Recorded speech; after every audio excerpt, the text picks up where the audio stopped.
There are some really great cartridges out on Evercade, and definitely some that really stand out when talking about the system's heavy hitters.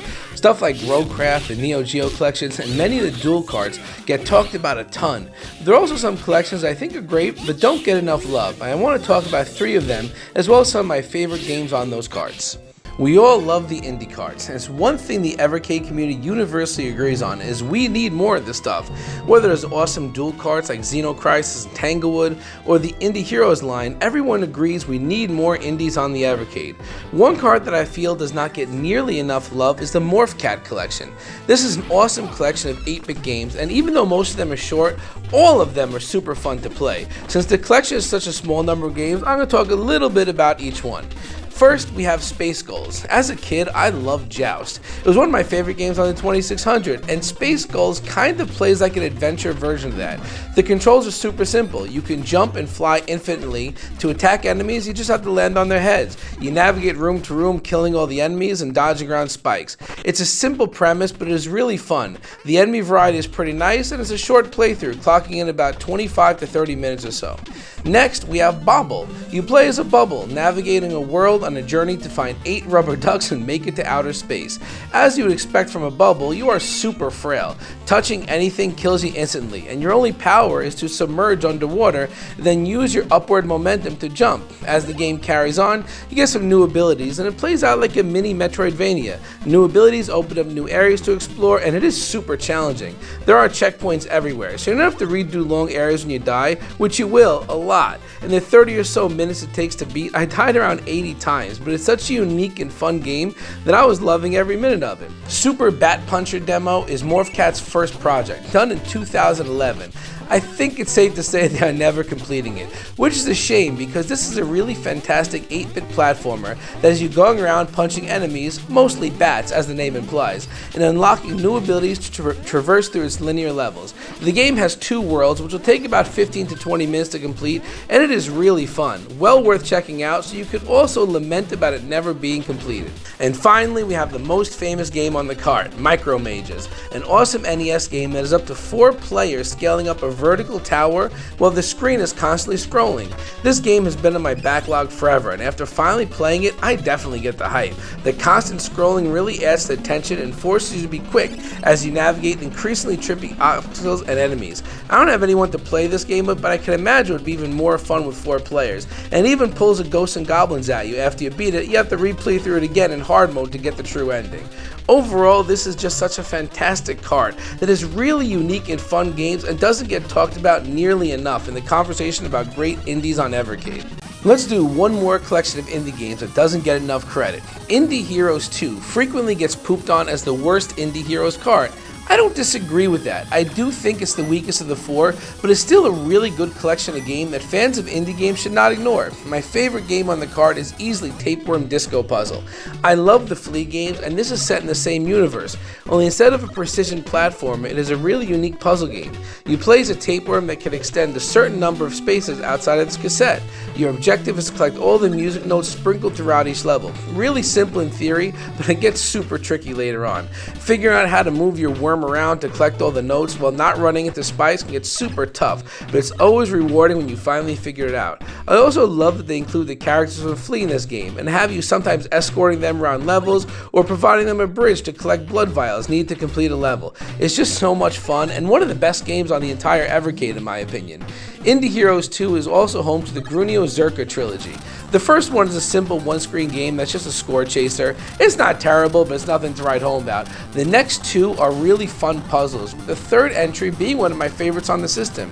You jump on blocks to make them go away, you have to clear out all the blocks, but you have to carefully plan your path or you'll get stuck and have to restart the level. It's a brilliant concept. It takes about 3 seconds to grasp, but you'll be stuck banging your head on the wall trying to figure out some of the more difficult puzzles forever. It's just such an underrated game. In my opinion, it's easily in the top Evercade puzzlers. And speaking of games that are dramatically underrated, Ira the Crow Maiden is such a great platformer. Released originally on the Genesis by the same developers of The Curse of Ilmore Bay, another really underrated game on Indie Heroes 4.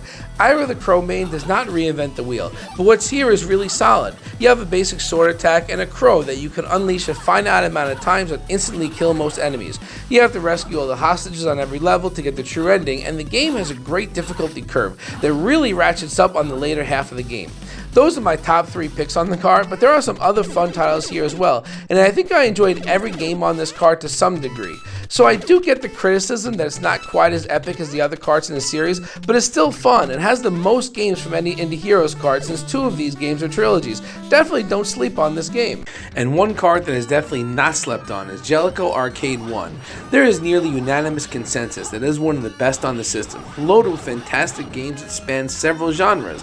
I absolutely love this card, and so does everyone else, but one thing that does not get talked about enough is Jaleco Console Collection 1. This is just an awesome collection of games from the 8 and 16-bit era, and in my view there's not a single bad game on the cartridge. Let's start with the NES port of Astyanax. This is always one of my go-to games when I'm asked for a hidden gem on the NES. I love the graphics, characters are all really large, and the bosses are these mammoth creatures that typically take up the entire screen. The story plays out with Ninja Gaiden style cutscenes, and the game is a hack and slash platformer that rewards patience in how you attack in the form of a power bar.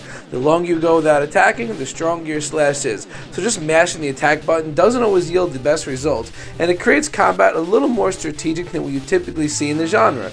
This is just a game I've always loved and I have a ton of nostalgia for, unlike our next game. Totally Rad is one of those games I've wanted to play forever, but never actually got a chance to play until very recently, and I think this really is totally rad. It kind of plays a bit like Mega Man. You have a shard and a charge shot, but one thing that sets it apart from your standard action platformer is you get a whole bunch of magic that you can use anytime with a limited use magic meter. You can heal yourself, freeze time, and change into a variety of different forms to give yourself new abilities like flight and swimming. It was all really cool, and there are some similarities to Astyanax, such as large bosses and cutscenes that move the story along, complete with the most cheesy 90s dialogue you could possibly imagine. Now, one game that I never knew what it was until now is Operation Logic Bomb. I remember seeing this when I worked at Funkoland, and I always assumed it was just some kind of puzzle game based on the title, so I avoided it. But what a shame, because this game is spectacular. It's an overhead shooter with some great weapons and really tight controls. You could lock your aim in place and strafe around with either the triggers, and switching between your arsenal is really simple. There was some exploration, lots of things to shoot, great weapons, and fun bosses. I think they really did a fantastic job on the balance in this game. All the weapons are useful in specific situations, and so easy to switch between them, making combat a lot of fun and very dynamic. This is definitely a hidden gem for the Super Nintendo and my favorite game on the cartridge. Well, those are my top 3. I do also want to give a quick honorable mention to Rival Turf and Brawl Brothers.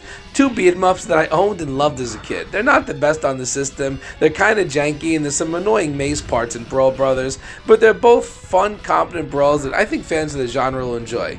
So yeah, this is a completely fantastic cartridge that never really gets talked about, and with all the talk about huge licenses like Rare and SNK, I feel like it's easy to kind of forget about publishers like Jaleco and Sunsoft that totally dominated the early eras of gaming and still have a ton of awesome games, both popular and hidden gems that I think many of us would still love to see on the Evercade. So let me know what you think of my picks and what are some cartridges that you feel do not get the love they deserve.